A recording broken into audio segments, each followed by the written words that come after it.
I'm about to give you all my top steps on how to go deeper when you have a desire to know God in a more intimate way.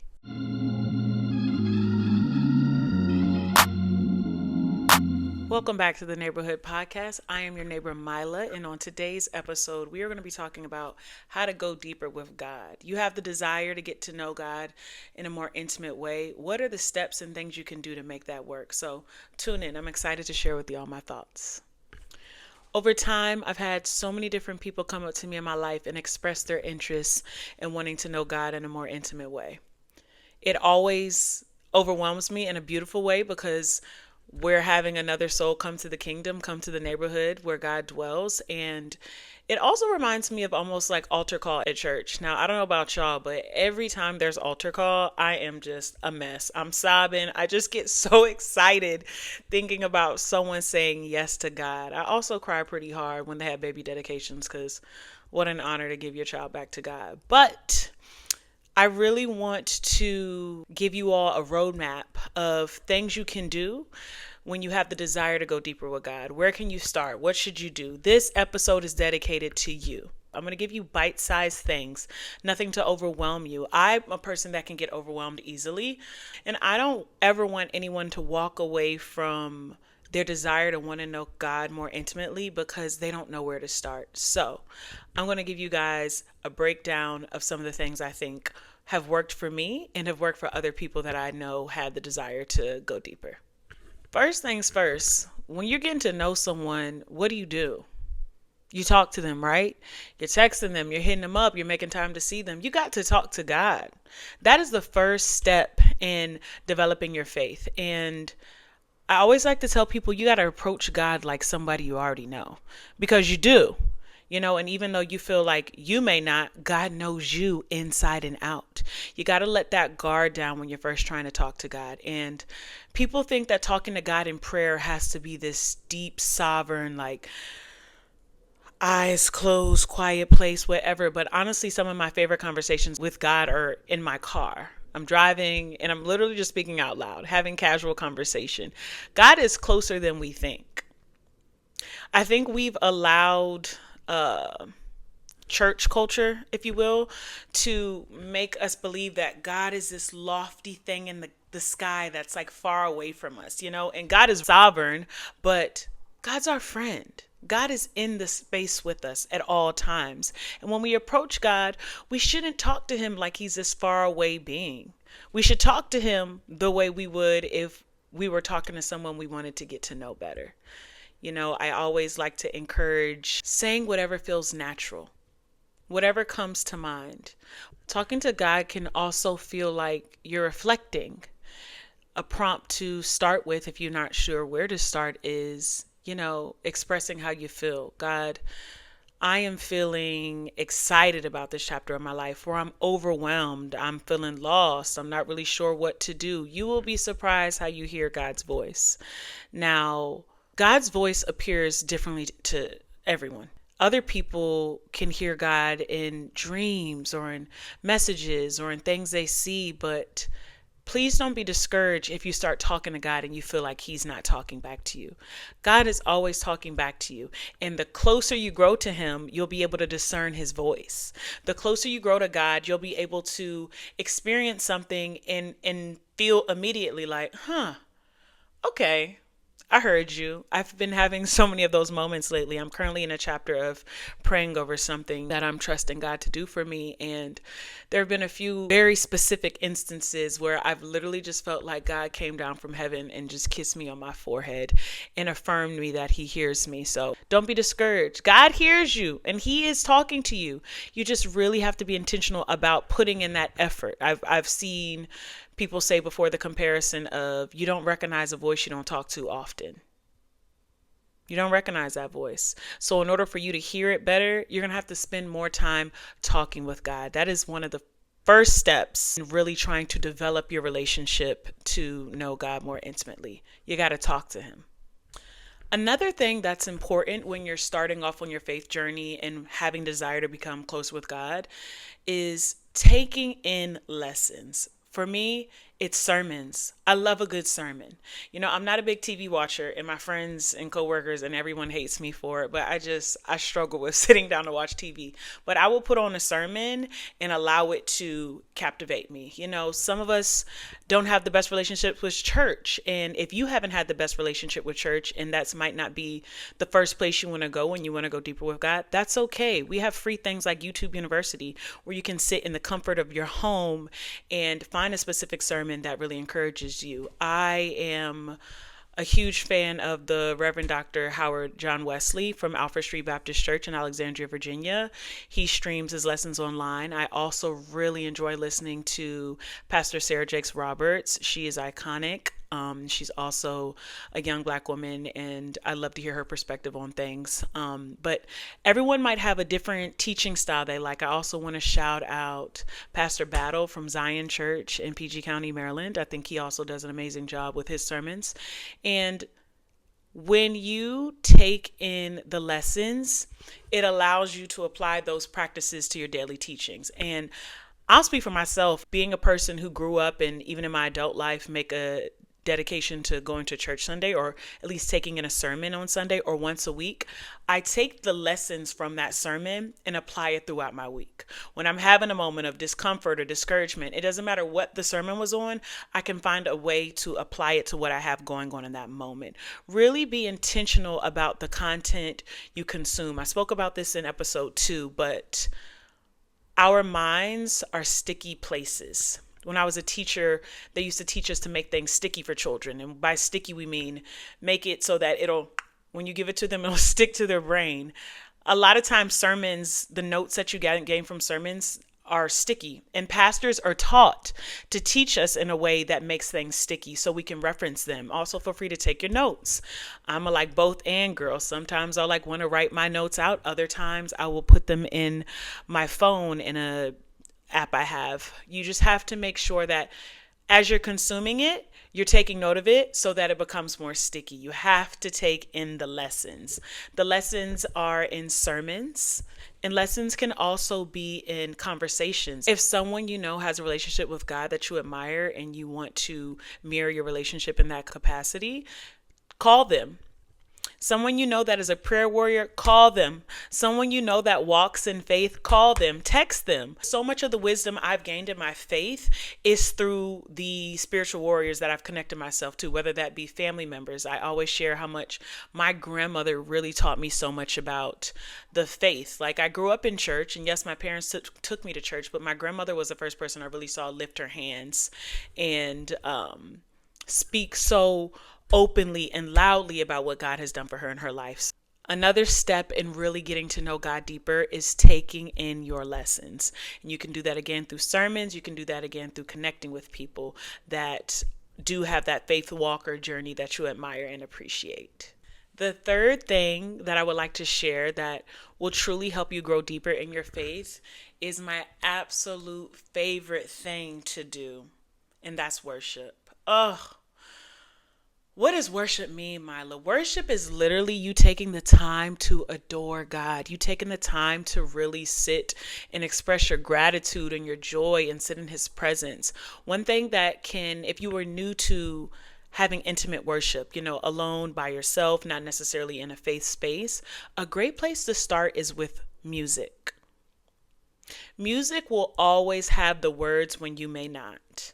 Music will always be able to put you in the mind space that can help you center yourself and be with God. There's so many different sounds of worship music. You have your classic gospel. If you grew up in some type of Baptist church or just Black and in a church, gospel music is probably in the core somewhere. And all the lyrics in gospel songs are so beautiful and powerful. They're so beautiful and powerful. And there's a song for every mood. I have multiple playlists. One of them is called Let's Shout, where it's literally all songs that turn me up and get me excited. I have a playlist for when I want to play my tambourine. It's called Where's My Tambourine At? I am going to share my playlist with y'all. I promise. I'm going to share my playlist. Scout's honor. I have a playlist when I really just want to sit and have quiet worship with God. I call it adoration. There's so many different levels to the worship. It really is just being intentional about putting yourself in that zone to sit with God. It could be quiet, it can be loud. There's, again, so many ways that you can show your love and gratitude to God. It's a great place to start. It's a great place to start. And maybe if you're not a music person, you're more so a words person. Read the lyrics to these songs. Read the lyrics to these songs, or read Psalms.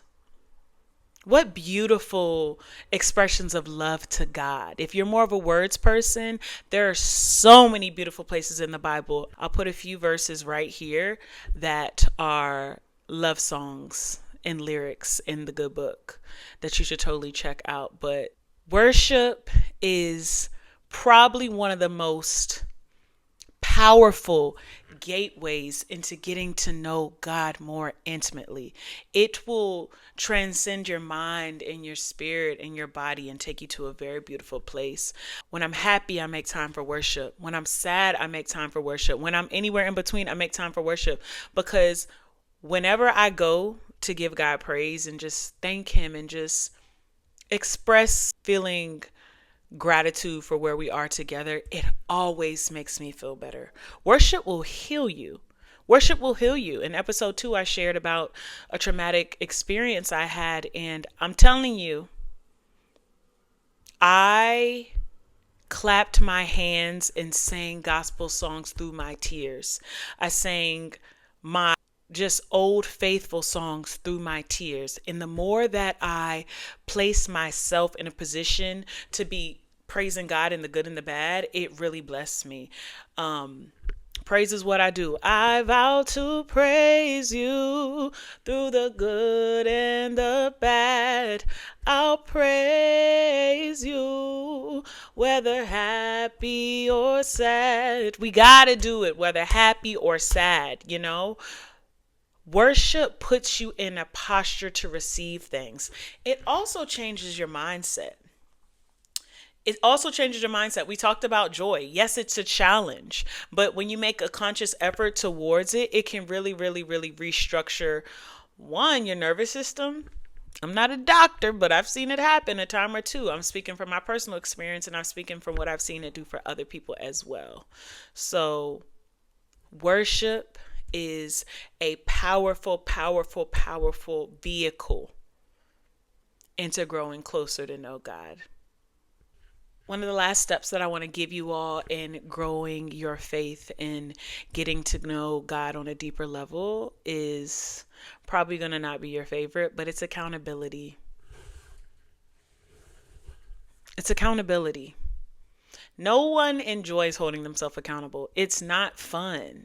I hate it, When I think about having to hold myself accountable for the things I've had to eat, knowing certain things I should not eat based on some health things I have. It's hard. No one wants to hold themselves accountable, but when it comes to walking with God, you have to be an advocate of accountability.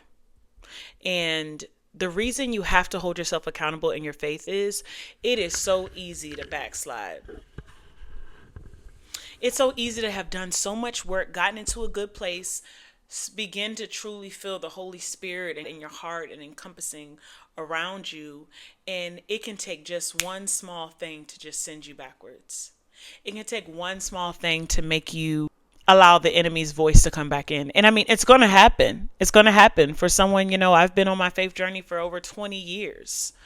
Intentional about walking with God, and there's still moments where I fall short or I slide backwards or I allow the voice that's not of God to consume me. But you have to hold yourself accountable. When you make the choice to start walking with God and incorporating Him into your life, you're going to have to make some changes. I think one reason people choose not to surrender to God is because they feel like there's no joy attached to it. I feel like people believe that when they surrender to God, there's no more fun and life it gets stale and dry. But that is not truth. That's not truth. I'm the happiest damn person I know. Okay. And I surrendered a long time ago. There's so much more joy on the other side with God because it's so much peace that's attached to it. You're not walking around out here being performative. Like, you're living for you. And when you live for you, you're living for God, because when you're on assignment and when you're moving with intention, you are moving how God wants you to move. That is such a lie. Like, saying yes is the greatest way to find a new level of happiness and peace of mind. But I'm saying it. You could take the horse to the water. You can't make them drink it. So I'm just passing the message. But accountability is important. You got to hold yourself accountable. The promises you make to God, you can break them, but they're never broken. They're never broken. The promises we make to God are always going to stand. He's going to always be right there waiting for you to come back to it. It doesn't matter how long you take either. It doesn't matter how long you take to come back to God. God's going to be waiting for you. He is going to be so excited. It's like the prodigal son. Left, spent all his dad's money, did all the crazy things. And when he came back home, his father was pumped. His father was turned up to receive him at home. That's how God feels about us. It doesn't matter where you go, where you stumbled into, where you fell. God is still calling your name to come back home. He still wants you in his neighborhood. He still wants you. God will turn and leave the 99 for the one. You're that important. You may not feel like that, but you were that important. And because you're that important, you deserve to put the boundaries around your life. You deserve to be more strict with the changes you want to make. And I probably will bump heads with a lot of Christians on what they think that aligns as and what that looks like. But I told y'all in episode 1, none of us are perfect. And I also believe God convicts us all of different things. And as you grow deeper on your faith journey, as you get closer to God, you'll have a better understanding of the things that you feel keep you from God. I recently had someone ask me, what do you think sin is, Mila? What is sin? Is sin real? And for me, my belief was sin is anything that keeps you from loving God in a beautiful, intimate way. Whatever it is that you put in front of God, between you and your relationship with God, that I believe is where sin can take place. But I'm not a person that's going to sit here and like, oh, that's sin. Don't do that. Because who am I to judge? I told y'all that in the first episode. It's weird. It's weird when y'all out here trying to put people in boxes for things. It's like none of us are perfect. We all fall short of the glory every day. So as you're on your faith journey, please tune out the noise of others. Everyone's walk is different. Your walk is not going to look like anyone else's walk, and that's okay. And if you feel like as you're growing on your journey, people are trying to remind you of your past and who you were before God, cut them off. Because don't nobody got time for that. No one has time for negative energy, because that's not Christ-like. That's not Christ-like to try to shame someone for their desire to get closer to God. It's like we all have things we've done in our lives that we might not necessarily be proud of. But the beautiful thing about walking with God is that you're made new. Everything's clear. Everything's, swept because of the sacrifice that Jesus made for us on Calvary. That is something I'll talk about in more detail in another episode. But I want you to know that on your faith walk, there are going to be challenges. Getting closer with God is going to require a lot of self-reflection. But the joy that comes on the other side will bless you in a tremendous way. It'll bless you in a tremendous way. As you embark on your new journey of surrendering to God and wanting to know what this whole hype around the faith is, having a desire to have that peace of mind that only God can give, remember these steps I shared today. Talk to God. Don't be a stranger. You got to be able to discern God's voice, and you can't discern God's voice if you're not talking to God. taking your weekly lessons, whether you choose to find a church space to go and participate in, or if that's watching a sermon on YouTube or on the website of one of your favorite pastors, or if that's getting into the good book of the Bible. Do whatever you can to massage that muscle. Take your notes when you're listening to these sermons. Take your notes while you're reading the word. Take your notes while you're having these conversations with people that have those really strong relationships with God. There is so much practice that has to go into really going deeper, and your lessons and the sermons and the what you intake about God is really helping you set the foundation of what your faith will be like. And worship, go before God, worship, whatever that is to you. If you want to walk and listen to worship music, if you want to sit down and have quiet time, light a candle, whatever it is you need to do that helps you feel connected. If you want to, again, there's levels to it. If you want to have your quiet worship, have your quiet worship. If you want to shout and clap and dance and play a tambourine or whatever your spirit calls you to do that. But take the time to worship. Take the time to worship. It's so much fun. It'll bring you so much joy. And last but definitely not least, it's that accountability. As you're starting your journey, hold yourself accountable. And if you've been worshiping, and hold yourself accountable on if you've taken in any sermons or read any scripture. Hold yourself accountable, and if you found time to talk to anybody whose faith walk you admire, having those conversations with them will really hold you accountable, and you never know what you can learn from them and practices that they have. I've learned a lot from some of my spiritual mentors. You can never get better at something if you don't practice. Practice truly makes perfect. And no, there's no perfect way to serve God. There's no perfect way to get to know God. However, it helps you get in the routine. It helps you get in the routine of being a believer, and it changes your mindset. It changes your heart posture. So many beautiful things come along with getting to know God. I'm so excited for your journey. Feel free to reach out, DM me, message me, find a way to email me. My email's in the bio. If you have questions on just where to start, if after you've explored these options and there's still more things you want to chat about, please reach out to me. There's no greater honor that I found in my life than to share the good news of who God is and what God can do for you. Thank y'all for tuning into episode 3 of the Neighborhood Podcast. It has been such a pleasure once again to share more with you about one of my favorite things in this life, and that's my faith. So next episode, tell a friend, bring a friend. Everyone is welcome here in the neighborhood. I appreciate y'all.